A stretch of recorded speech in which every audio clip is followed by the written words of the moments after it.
Hello, j'espère que vous allez bien. On se retrouve pour une nouvelle vidéo et je vous emmène avec moi dans le rangement de mon grand bordel, parce qu'il n'y a pas d'autre mot. J'ai un peu abusé ces derniers mois en rangeant pas au fur et à mesure. Et du coup, je me retrouve avec une pièce totalement bordélique où on peut même plus rentrer dans la pièce. Donc là, j'ai commencé déjà un petit peu à vider et je vais vraiment vider toute la pièce pour pouvoir la ranger correctement et surtout la nettoyer dans un premier temps. Et j'espère que ça va me motiver à ranger parce que pour le moment, j'ai pas trop la motivation, surtout quand on voit le travail qu'il y a à fournir. Donc c'est parti pour vider toute la pièce dans un premier temps.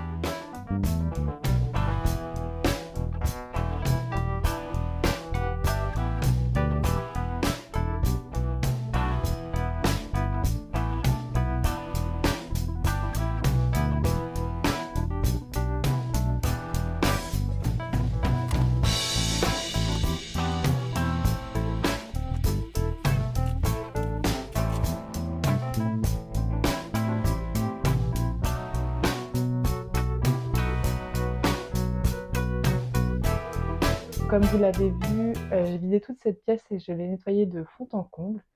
Et ça fait du bien de plus avoir de poussière. Et j'ai déjà rangé tout mon matériel textile et tout ce qui est lié à la mercerie dans cette commode. Comme ça me permet d'avoir que un seul endroit où chercher quand je veux faire des DIY liés à ça. Et tout ce qui était textile et tout, il faut savoir que c'était sous mon lit parce que j'ai aussi du matériel sous mon lit. Et là, actuellement, mon appart, c'est un gros chantier parce que j'ai aussi du matériel un peu dans ma salle à manger. Donc le but, c'est vraiment de tout organiser et d'avoir des pôles, on va dire, mercerie, gros bricolage, peinture, etc. Et là, je vais m'attaquer au placard mural.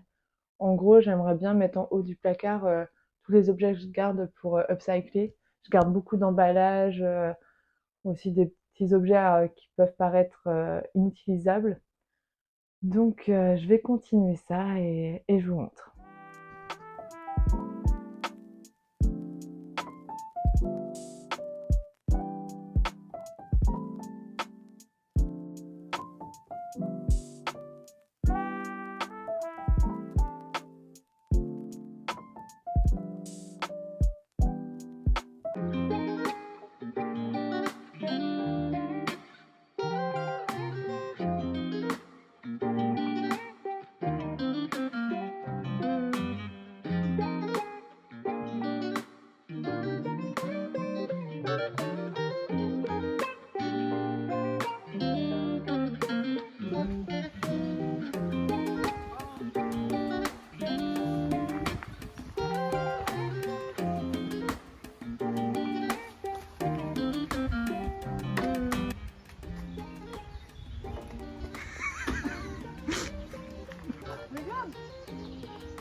Donc je vous reprends, on est samedi, je vous reprends dans l'atelier que j'ai rangé un peu toute la semaine.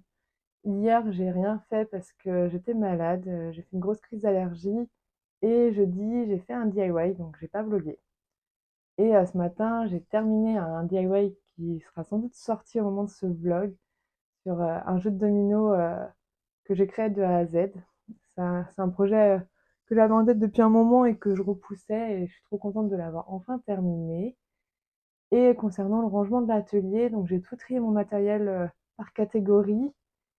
Et il me reste juste le problème de la place parce que j'ai pas assez de rangement. Donc j'en ai mis beaucoup dans des boîtes.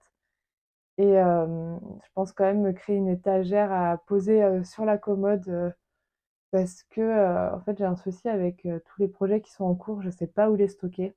Donc je pense que ça peut être la solution de mettre des boîtes et de stocker le matériel en attente ou le travail en attente. Et à Ikea, on a été acheter mercredi une corbeille de cuisine de base.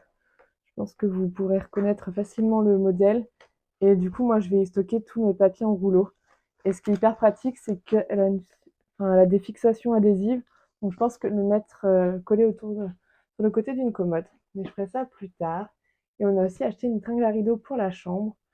Donc là, c'est un peu l'objectif de cet après-midi, c'est installer cette tringle et un peu faire le point sur, les prochains DIY. Donc je vous emmène installer la tringle et je vous parle ensuite des DIY.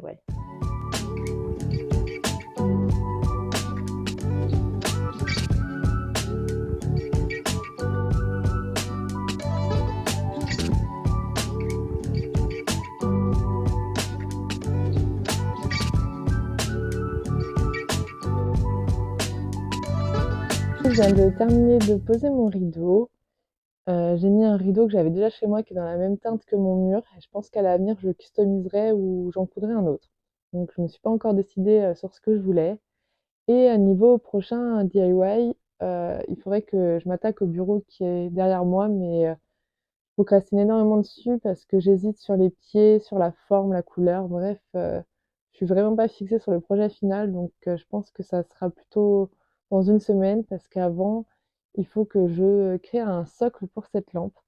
En gros, c'est une lampe qu'on peut retrouver chez IKEA. Moi, j'ai pas totalement ce modèle parce que je l'avais chiné, sur Leboncoin. Mais en gros, l'objectif, c'est de créer un socle parce que, comme la lampe, je la pose au sol, maintenant c'est trop dangereux avec le lapin parce qu'il mange tous les câbles qu'il peut voir. Donc, l'objectif, c'est de la surélever en créant un joli socle et sinon, c'est de reproduire ce meuble cartel. En gros, j'aime beaucoup ce meuble, mais 200 € le meuble, c'est clairement pas mon budget donc j'aimerais bien le reproduire en carton. J'ai vu passer beaucoup de personnes qui créent, des meubles en carton et je trouve ça génial l'idée. Donc l'objectif, c'est de reproduire de manière le plus fidèlement possible ce meuble. Donc la semaine prochaine, je vous embarquerai avec moi dans les tests parce qu'il va falloir que je trouve, un système pour faire des portes coulissantes en carton, que ça soit un joli arrondi et cetera et cetera. D'ailleurs, si vous avez déjà créé, des meubles en carton, si vous avez des conseils à me donner et des choses à surtout pas faire, je suis totalement preneuse. Laissez-moi un petit commentaire et puis je vais vous dire donc à la semaine prochaine pour un nouveau vlog et merci d'être resté jusqu'ici.